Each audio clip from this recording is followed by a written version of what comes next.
La economía estadounidense sigue contrayéndose y alienta los temores de una recesión. Alcaldesa de Washington, D.C. solicita activación de la Guardia Nacional por llegada de migrantes desde Texas y Arizona. Más de 1 millón de dosis de vacunas suministrará Estados Unidos para contener la viruela del mono. Misa por la reconciliación y el perdón. El Papa Francisco celebra multitudinaria homilía durante su visita a Canadá.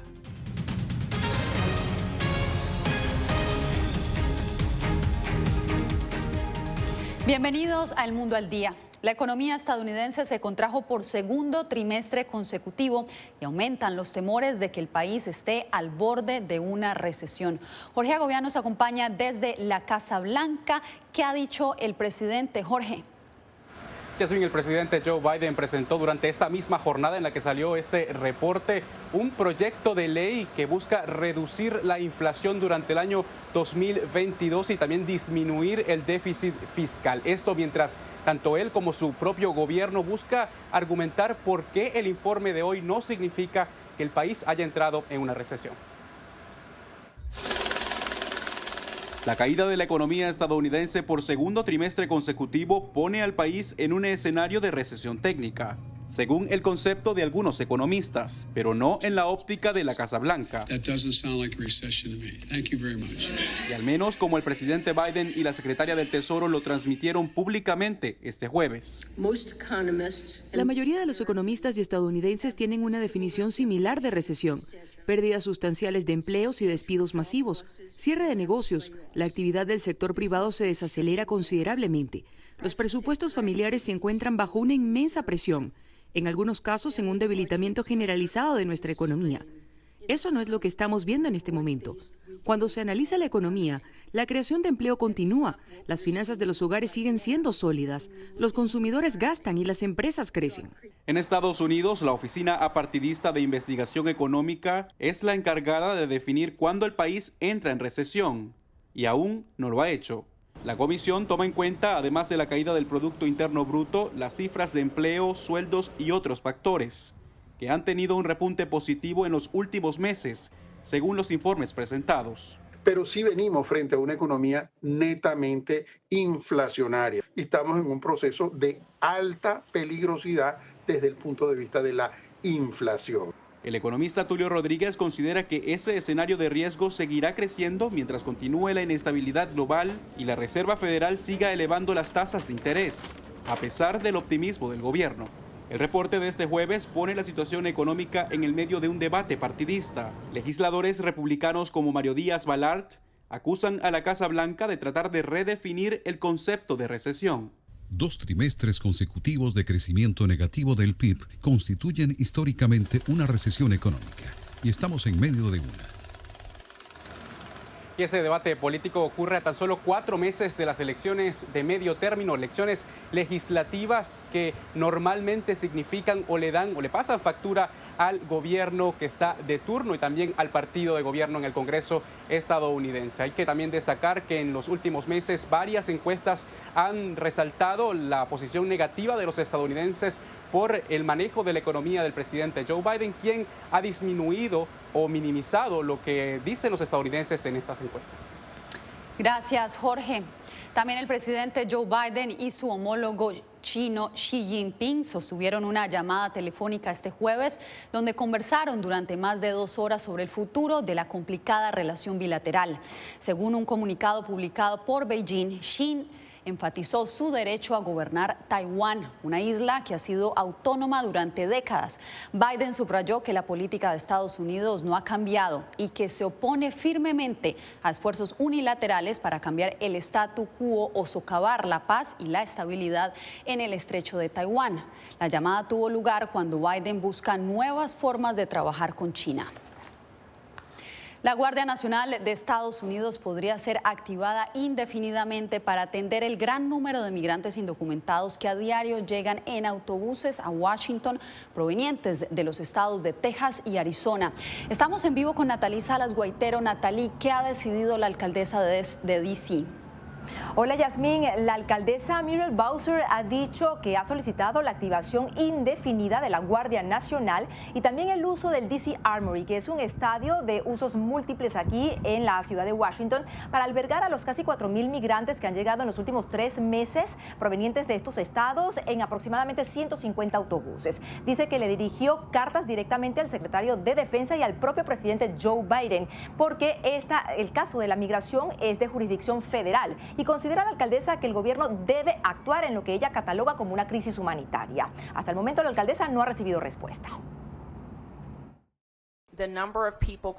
Creemos que la cantidad de personas que cruzan la frontera en busca de asilo vaya en aumento y debemos asegurarnos de que haya una respuesta nacional, no una respuesta ad hoc, ciudad por ciudad, estado por estado. Sabemos que el gobierno federal hace esto porque hemos visto este tipo de respuesta con los refugiados afganos y ahora lo vemos con las personas que vienen a Estados Unidos desde Ucrania.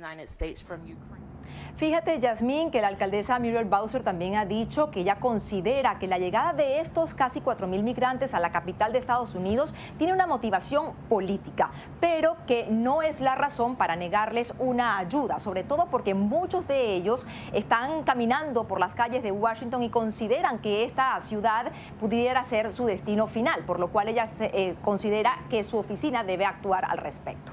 Yasmín. Era Natalie informando desde la capital estadounidense. Gracias, Natalie. Y mientras esto sucede, más de 1 millón de vacunas ha obtenido el gobierno estadounidense para enfrentar el avance de infecciones por viruela del mono. La adquisición de estas nuevas dosis se da después de que la Organización Mundial de Salud emitiera una alerta advirtiendo que los gobiernos no estaban tomando las medidas suficientes. Jacopo Luzzi, ¿cuál es la situación en este momento? Yasmín, el cuadro de la situación es bastante dinámico porque en las últimas semanas han aumentado de manera exponencial el número de casos, sobre todo porque ha aumentado la capacidad de los países de realizar pruebas. Al mismo tiempo, la OMS invita a la cautela y pide a los países que, con reservas de vacunas, que las compartan, mientras que Estados Unidos ya actuó para aumentar sus dosis. Con más de 20.000 casos detectados en 78 países, el brote de viruela del mono no se detiene. Por suerte, solo 5 personas han fallecido hasta ahora y solo el 10% de los infectados fue hospitalizado. Sin embargo, la Organización Mundial de la Salud advierte que los gobiernos y las personas tienen que tomar en serio la amenaza si quieren limitar la exposición al virus y su difusión. Eso significa tomar decisiones seguras para usted y para los demás. Para los hombres que tienen relaciones sexuales con hombres, esto incluye, por el momento, reducir el número de parejas sexuales, reconsiderar el sexo con nuevas parejas. La cantidad de vacunas no es suficiente a nivel mundial, con solo 16 millones de dosis disponibles. Y en Estados Unidos, a pesar de que el número de contagios no sea alto como en Europa, solo 5.000 infectados, la administración Biden anunció que cientos de miles de vacunas más se distribuirán a la población. Hemos asegurado en la administración Biden 786.000 vacunas Jynneos adicionales, además de las más de 338.000 vacunas ya disponibles que se han entregado a nuestros socios estatales y locales para darnos más de 1.1 millón de vacunas. A pesar de que ningún anuncio oficial ha sido hecho hasta ahora, se espera que la administración Biden declare la viruela del mono como una emergencia de salud pública en los próximos días, una medida similar a la adoptada el fin de semana pasado por la Organización Mundial de la Salud.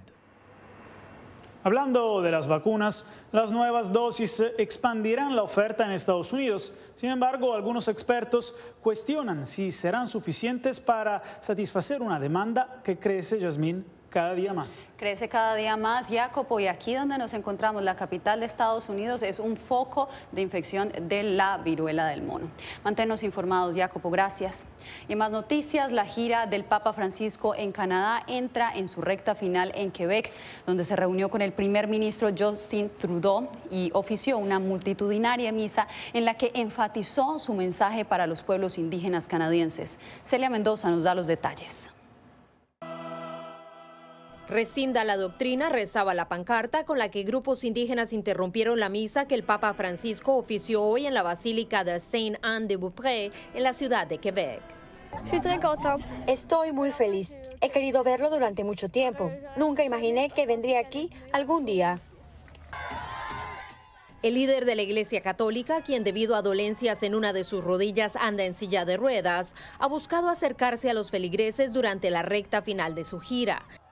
Y aprovechó su reunión con el primer ministro Justin Trudeau para reiterar su disculpa a los pueblos nativos por el papel de la Iglesia al separar a más de 150,000 niños indígenas de sus familias para ser llevados a escuelas residenciales donde sufrieron abusos de todo tipo. Un sistema que la Comisión de la Verdad y la Reconciliación de Canadá llamó genocidio cultural. Estuvieron involucradas varias instituciones católicas locales, por lo que expreso vergüenza y dolor. Y junto con los obispos de este país, renuevo mi petición de perdón por el mal cometido que tantos cristianos cometieron contra los pueblos indígenas. Por todo esto, pido perdón. Trudeau reconoció el deseo de Francisco de renovar la relación entre la Iglesia y los pueblos indígenas canadienses. Como ha dicho su santidad, pedir perdón no es el final del asunto, es un punto de partida, un primer paso. Celia Mendoza, Voz de América. Y mientras el Papa Francisco finaliza su visita en Canadá, iglesias en México dedicaron la homilía a las víctimas de homicidio y desaparición forzada, que ya superan los 100,000 desde el 2006, esto según información de la ONU. Desde Tijuana, Vicente Calderón nos trae el reporte. La Iglesia Católica volvió a denunciar los altos niveles de violencia en México. Ofrecemos esta Santa Misa por todas las víctimas de homicidio doloso en nuestra patria. En la Catedral de Tijuana montaron un altar por las víctimas del crimen. La madre de Dana Sugey, una joven que desapareció y fue encontrada sin vida, dio un desgarrador testimonio. No hay peor infierno, no hay peor pesadilla que no saber en dónde está lo que más amas. En la Jornada Nacional de Oración por la Paz, instaron a las autoridades a acabar con la inseguridad. Se esmeren en garantizar la justicia y la paz. Tras el asesinato de 2 sacerdotes jesuitas en Chihuahua en junio pasado, la iglesia cuestionó la estrategia de abrazos no balazos del presidente López Obrador. Pero el mandatario dice que es una campaña de la oposición. ¿Por qué callaron cuando se ordenaban las masacres? Cuando se puso en práctica el mátalos en caliente. En Baja California, las autoridades respondieron. Escuchamos sus inquietudes y las vamos a atender de manera puntual. La Iglesia Católica anunció que durante la siguiente misa dominical pedirán por los asesinos con la esperanza de que se arrepientan y paren los homicidios. Vicente Calderón, Voz de América, Tijuana, México. Entre tanto, en el Congreso estadounidense, el senador demócrata Joe Manchin cambió de opinión y anunció su apoyo a un proyecto de ley que busca enfrentar el cambio climático. La iniciativa propone aumentar los impuestos corporativos y reducir la deuda nacional para poder invertir en tecnologías energéticas y reducir el costo de los medicamentos. Manchin ha obstaculizado en otras oportunidades legislativas de la agenda del gobierno del presidente Biden. Usted quédese porque al volver, exilio cubano en Miami llama a manifestaciones pacíficas en la isla.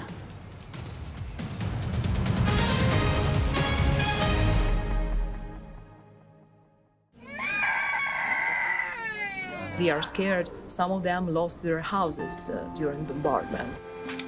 Si quieres conocer más de estas historias, conéctate en Boa Plus con Alas que Ayudan y viaja con la Voz de América en el avión que un piloto argentino puso a disposición de más de 1.000 ucranianos, con niños, mujeres y personas con enfermedades que escaparon de su país, que huyeron de la guerra en busca de refugio hasta que lograron reparar sus alas rotas.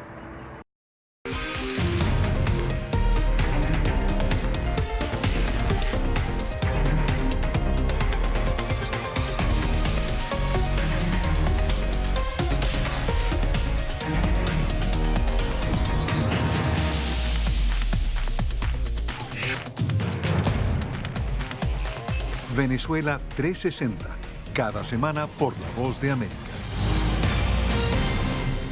¿Qué tal? Desde Washington comienzan las noticias en El Mundo al Día. Día a día. desde la capital de Estados Unidos y donde se producen las noticias que más te impactan. El objetivo es llegar al otro lado de la frontera para pedir asilo. La Voz de América te conecta con el mundo al día, los hechos más allá de la noticia, para que tomes decisiones bien informadas, en el lenguaje que quieres, donde quieras y como prefieras. Conéctate con El Mundo al Día. Actualidad. Vamos a ver otra cepa nueva y otra cepa nueva. Análisis. En realidad, mucha de esta gente va a quedar parada de nuevo y va a ser una tragedia humana. Debate. Dejen la obsesión. La obsesión la tienen ustedes. Con la información más allá de los titulares. El tema energético es algo que se está analizando. La inflación es un problema global. 30 y 50 metros están ya las tropas. Su respuesta, doctor. Todas las semanas por La Voz de América.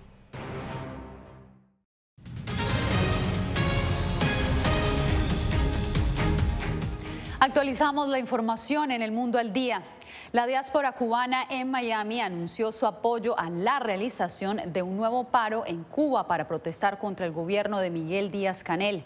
José Pernalete nos trae el reporte.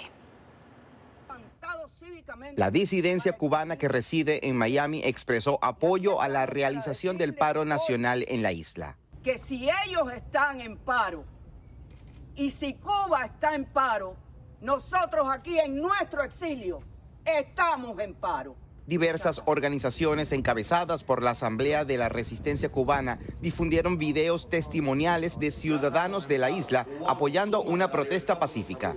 El paro nacional acaba de comenzar. El llamado es a ausentarse de los puestos de trabajo o no asistir a alguna convocatoria por parte del gobierno de La Habana. Desde el domingo para acá, ya más de 500 activistas dentro de Cuba, desde Pinar del Río hasta las provincias orientales, desde Pinar del Río hasta Baracoa, han convocado y han anunciado que están en paro y están llamando a la población cubana a no cooperar con el régimen de ninguna manera y en ninguna instancia. Los representantes del exilio cubano reclaman la liberación de manifestantes que permanecen arrestados tras las protestas de julio de 2021 y aseguran que un paro nacional es parte de una agenda que contempla una huelga general en la isla. Por su parte, el presidente de Cuba, Miguel Díaz-Canel, envió un mensaje virtual este jueves al Foro Internacional de Partidos Marxistas. Según el diario Granma, Díaz-Canel afirmó que se están usando instrumentos perversos de la guerra no convencional a través de las redes sociales con el objetivo de fracturar y dividir a la sociedad cubana. José Pernalete, Voz de América, Miami. Preste atención a esta historia. Un siglo tuvo que esperar una familia afroestadounidense para que le restituyeran un terreno frente al mar en California. La historia se remonta a 1912, cuando las autoridades locales los expropiaron. La justicia hoy les dio la razón y les devolvió la escritura a sus herederos. Verónica Villafañe nos tiene la historia. En 1912, Charles y Willa Bruce compraron una propiedad frente al mar y construyeron un complejo turístico para afroamericanos en Manhattan Beach. Tras años de acoso racista de los vecinos blancos, el ayuntamiento expropió el terreno sin darle uso durante 50 años. Tras décadas de esfuerzo de activistas y legisladores, respaldado por evidencia histórica, la propiedad fue regresada a sus herederos durante una ceremonia en la playa que lleva el nombre de su familia. Esta es la escritura. Esto significa mucho para nosotros porque nuestros antepasados lucharon para acumular suficiente riqueza para comprar tierras aquí, en Manhattan Beach. El senador de California, Stephen Bradford, autor del proyecto de ley que ayudó a la familia Bruce a recuperar las tierras, dice que en el pasado fueron común las maniobras legales contra familias negras que ha afectado a múltiples generaciones. A los negros se les negó mediante convenios restrictivos y otros recursos legales la tenencia de propiedades en este país. Así que no solo les robaron, sino que les negaron el derecho a tener propiedades. Actualmente, la propiedad de la familia Bruce es la sede de entrenamiento para salvavidas del condado de Los Ángeles, que acordó pagar un alquiler de $413,000 al año con la opción de comprarla por $20 millones. El pacto histórico marca la primera vez que autoridades gubernamentales devuelven una propiedad injustamente arrebatada a una familia negra y podría sentar un precedente para otros casos. Verónica Villafañe, Voz de América. En minutos, como un régimen de terror, califica la CIDH a la situación de los derechos humanos en Nicaragua.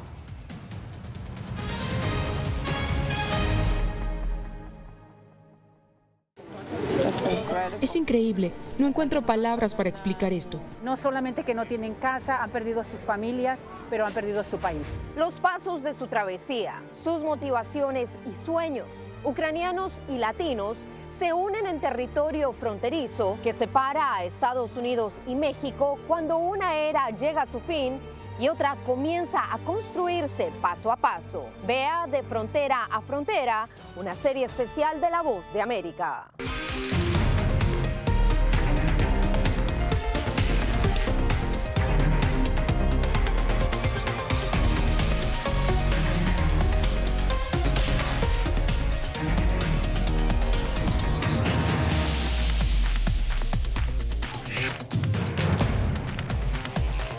Venezuela 360, cada semana por La Voz de América.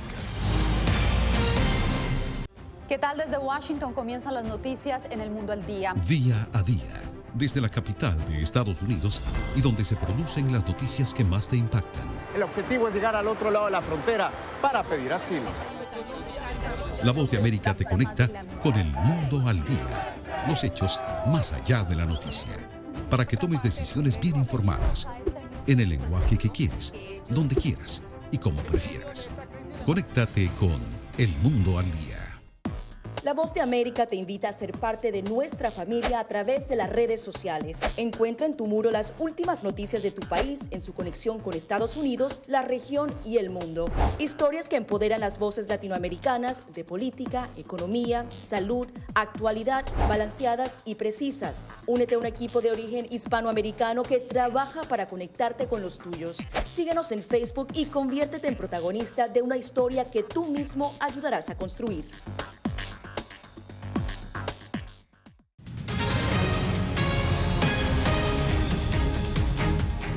Gracias por quedarse con nosotros en El Mundo al Día. La Comisión Interamericana de Derechos Humanos presentó en Costa Rica su informe anual sobre la situación de los derechos humanos en Nicaragua. Impunidad y régimen de terror primaron en el reporte, como nos informa Donaldo Hernández.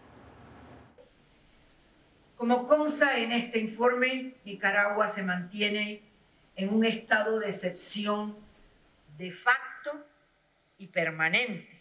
Es parte de las conclusiones a las que llegó la Comisión Interamericana de Derechos Humanos sobre la realidad existente en Nicaragua a 4 años de la crisis sociopolítica. Según la relatora especial para Nicaragua, las víctimas de la violencia estatal siguen sin recibir justicia. En Nicaragua persiste un contexto de impunidad generalizada y absoluta respecto de las graves violaciones a los derechos humanos.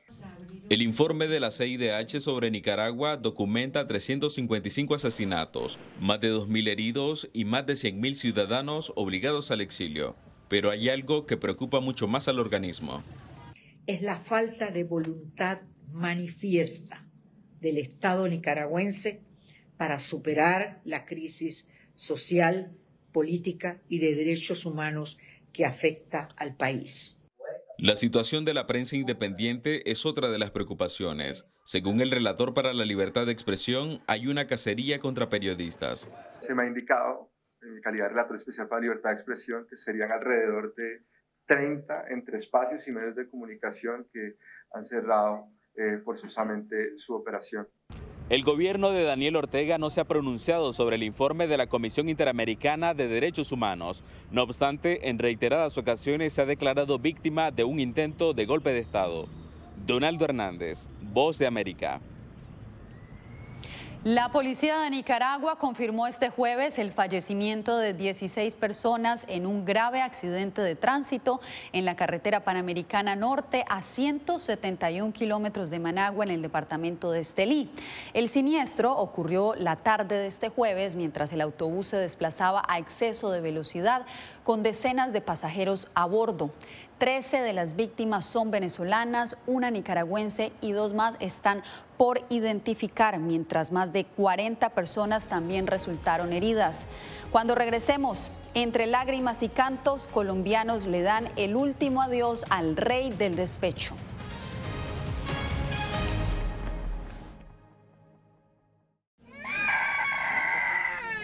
They are scared. Some of them lost their houses during bombardments. Si quieres conocer más de estas historias, conéctate en Boa Plus con Alas que Ayudan y viaja con La Voz de América en el avión que un piloto argentino puso a disposición de más de 1000 ucranianos, con niños, mujeres y personas con enfermedades que escaparon de su país, que huyeron de la guerra en busca de refugio hasta que lograron reparar sus alas rotas.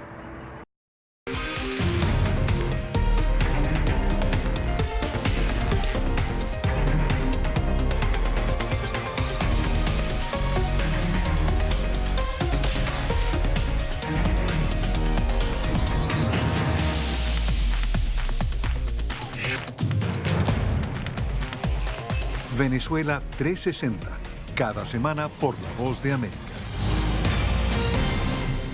¿Qué tal? Desde Washington comienzan las noticias en El Mundo al Día. Día a día, desde la capital de Estados Unidos y donde se producen las noticias que más te impactan.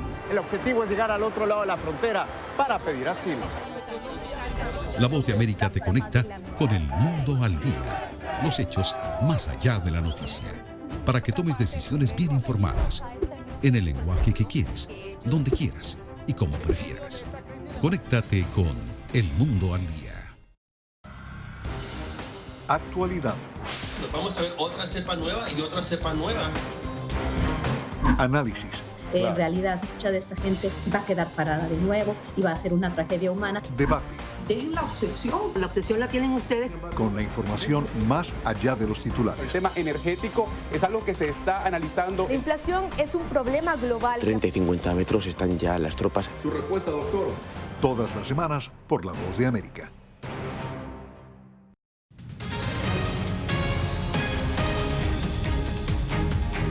En Colombia, seguidores continúan dándole el último adiós al llamado rey del despecho, Darío Gómez, quien falleció esta semana a sus 71 años de edad.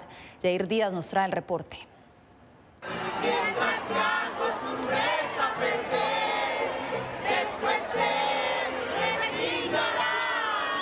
Así han reaccionado los colombianos a la muerte de Darío Gómez, más conocido como el rey del despecho y considerado uno de los artistas más importantes en Colombia. A lo largo de décadas le cantó al desamor y se convirtió en el emblema de la música popular colombiana.